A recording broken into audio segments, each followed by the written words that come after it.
გამარჯობა მეგობრებო და გიბრუნდებით ცხელი სიახლეებით. რატომ გაიყო PSG-ში აზრი ორად და რა ინფორმაცია ვრცელდება ხვიჩას მომდევნო კლუბზე? მიჭირს გადაჭრით თქმა, მაგრამ ახალი სისხლია საჭირო. რას ამბობენ სანიოლის შესახებ? სიახლეების დაწყებამდე კი მოტივაციისთვის თხოვნა რომ ავიდეთ 2000 მოწონებაზე. ასევე თუ ახალი ხარ შემოვერთდი ჩვენ საფეხბურთო ოჯახს, რათა მუდმივად იყოს საქმის კურსში. სულიკო ბეშიქტაში გადასვლისთვის მზადა.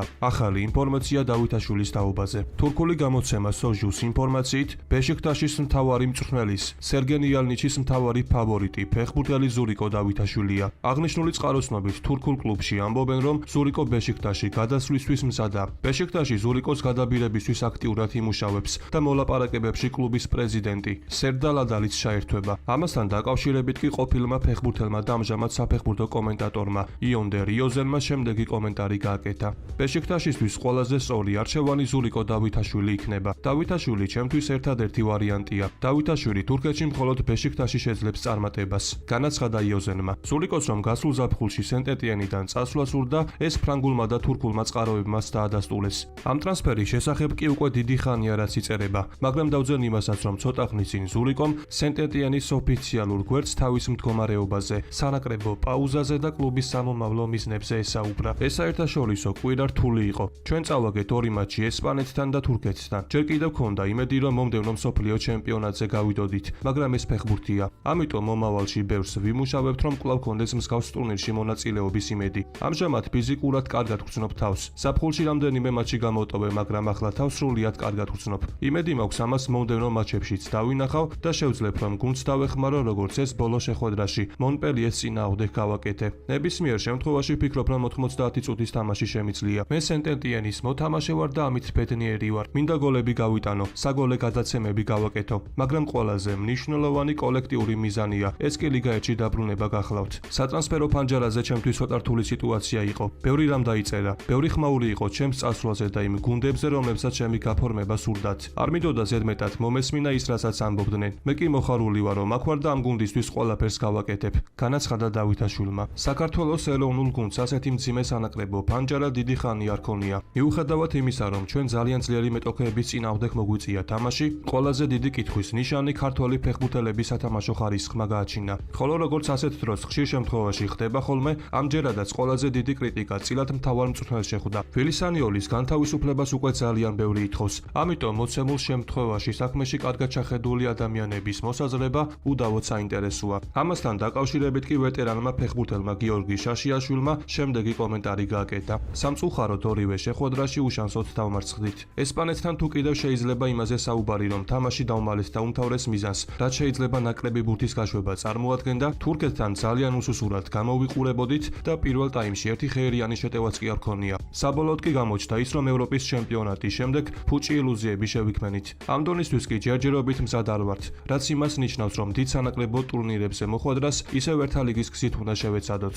ამას დაემთხვა ცალკეული ფეხბურთელების პრობლემებიც. კვარაცხელიას ეტყობოდა რომ დიდი პერიოდი გაუცდა. ხშირად თამაში კლუბში არც გიორგი ქოჩორაშვილს უწევს. კაშია კი თურქებთან საერთოდ არ იყო. რაც შეეხება ლოჩოშვილისა და გოგლიჩიძის დუეტს, რომლებიც ერთად თუ არ ვწდები პირველად თამაშობდნენ, ძალიან გაუჭირდათ. ამოწურა თუ არა ვილისანიოლმა ნაკრებში თავისი თავი? სიმართლე გითხრათ, მის ადგილზე მე რომ ყოფილიყავი, შესაძლოა პოსტი მაშინვე დამეტოვა, როგორც კი ევროპირველობის აგზურს მოვიპოვებდი. რატომ? იმიტომ რომ რთულია ჩვენაერი ნაკრების მწვრთნელობა. გარდა ამისა რთულიერი ვართ, მომთხოვნი გულშემატკივრებით, რომელთათვისაც დღეს თუ საფეხბურთო ღმერთი ხარ, ხვალ გასაშვებად გწირავენ. მიუხედავად ყველაფრისა უნდა ვაღიაროთ, რომ ნაკრებს ახალი სისხლი სჭირდება და ამას ყოველთვის ვამბობ ხოლმე. ახალ სისხლში ფეხბურთელები და მწვრთნელი იგულისხმება და რადგანაც ფეხბურთელებს ვერ გამოვცვლით, იქნებ სანიოლის შემცვლელის მოყვანა იყოს გამართლებული. თუმცა გადაჭრით ვერაფერს იტყვი. არც იმას გამორიცხავ, რომ ფრანგმა სპეციალისტმა საქართველოს ნაკრებში ისევ დაიჭიროს ის ნიშა, რომელიც ჩვენს გუნდში მასე სახელოვან მწვრთნელებსაც არ უჩვენებიათ. განაცხადა გიორგი შაშიაშვილმა.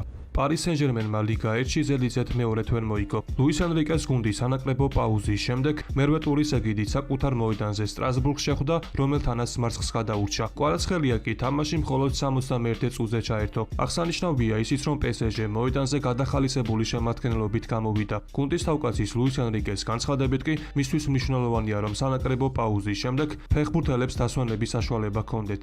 მათ კი მომდევნო შეხვედრა 21 ოქტომბერს ჩემპიონთა ლიგაზე ლევერკუზენის წინააღმდეგ უწევთ. ამიტომ ვინც ამ შეხვედრის ანგარიშს გამოიცნობს, ის შემდეგ ვიდეოში მოხვდება. რაც შეეხება სხვა დამატებით ინფორმაციას, რაც ახუჩავს ავსტრიელებს, იტალიური გამოცემა არია ნაპოლი კვარაცხელიას მომავალს კიდევ ერთხელ შეეხო. გამოცემის ნობით ქართველი ფეხბურთელი ამჟამად PSG-ში თავს ძალიან ბედნიერად გრძნობს, თუმცა მისი დიდი ოცნება კვლავ მადრიდის რეალში თამაშია. სტატიის მიხედვით კვარაცხელიას ოცნება არასდროს გამქრალა და სამომავლოდ მისი რეალში ტრანსფერი გამორიცხული არ არის. არიანაპოლი წეს, რომ ხუჩას საოცარი პროგრესი და სტაბილური ასპარეზობა PSG-ში აუცილებლად მიიპყრობს მადრიდელთა ყურადღებას, განსაკუთრებით იმ შემთხვევაში თუ რეალი მომავალ სეზონში ფლანგის გაძლიერებას გადაწყვეტს. წყაროხას უსვამს, რომ კვარაცხელიას პროფესიონალიზმი და მენტალიტეტი იდეალურად შეესაბამება რეალის ფილოსოფიას, კლუბის, რომელიც ყოველთვის აფასებს შრომის მოყარეობასა და გამორჩეულ ტალანტს. ეს ყველაფერი კი აზრს მოკლებული სულაც არა, რადგან რეალი აქტიურად განიხილავს ვინისიუსის გაყიდვას და მის ადგილზე ხუჩასნაირი შრომის მოყარე და გუნდზე მოთამაშე ფეხბურთელი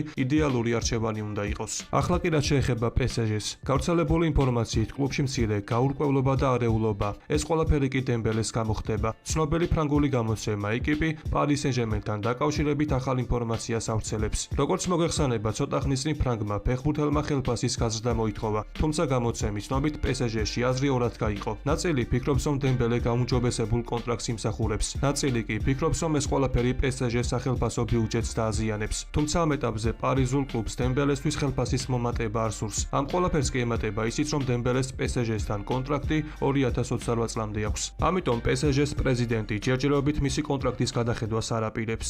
ჩემპიონთა ლიგაზე წესები იცვლება, ვინისიუსის მოთხოვნა და რეალის შეთავაზება, რა ხდება ბრაზილიელის ახალ კონტრაქტზე. ხოლო თუ აქამდე ხარ მოსული, შეგახსენებთ, რომ ჩვენი მიზანია, რომ ავიდეთ 2000 მოწონებაზე. რის შემდეგაც ახალი ვიდეო ძალიან მალე გამოვა. UEFA-ს მთავარი საკლუბო საფეხბურთო ტურნირის ჩემპიონთა ლიგის ფორმაში ცვლილება შევა. კერძოდ 2027-2028 წლის სეზონის პირველ შეხვედრაში მონაწილეობას ტურნირის მოქმედი ჩემპიონი მიიღებს. შეხვედრა სამშაბათ დღეს სხვა მატჩებისგან დამოუკიდებლად გაიმართება. ლიგის ფაზის პირველი ტურის დარჩენილი თამაშები კი 4 შაბათსა და 5 შაბათს ჩატარდება. აღსანიშნავია, რომ აღნიშნულ სისტემას აქტიურად იყენებენ ამერიკულ სპორტებში. შესაბამისად, ეს ფეხბურთისთვის რაღაც ახლის დასაწყისი იქნება. ვინისიუს ჟუნიორსა და რეალ მადრიდს შორის ახალ კონტრაქტზე მოლაპარაკებები ამ დრომდე გრძელდება. მხარეები ახალ კონტრაქტზე უკვე რამდენიმე თვე არაც მუშაობენ, თუმცა შეთანხმება ჯერჯერობით ვერ ხერხდება. როგორც ირკვევა, ბრაზილიელ ფეხბურთელს სამეფო კლუბში დარჩენა სურს, თუმცა ახალ კონტრაქტს მხოლოდ იმ შემთხვევაში გააფორმებს, თუ მისი წლიური ანაზღაურება საგრძნობლად გაიზრდება. შეგახსენებთ, რომ 25 წლის ფეხბურთელის ამჟამინდელი ხელფასი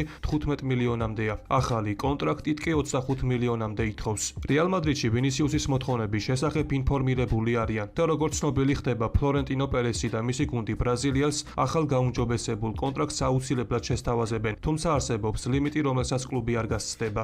მე კი შეგახსენებთ, რომ ვინისიუს ჟუნიორს რეალ მადრიდთან არსებული კონტრაქტი 2027 წლამდე აკავშირებს. მის სიტუაციას კი საუდის არაბეთის კლუბები ყურადღებით აკვირდებიან. ბრაზილიელის თაობაზე კი უფრო მეტი ინფორმაცია ცნობილი უახლოეს თვეებში გახდება. ამიტომ მიყვეთ მოვლენების განვითარებას. დღევანდელ ვიდეოს კი ამით დავასრულებ. მოტივაციისთვის კი თხოვნა, რომ ავიდეთ მინიმუმ 2000 მოწონებაზე. ასევე გამოიწერი არხი, რათა იყო მუდმივად საქმის კურსში. ყველას გისურვებთ ჯანმრთელობას და ბედნიერებას. მე კი მომავალი ვიდეოთი ძალიან მალე დაგიბრუნდებით.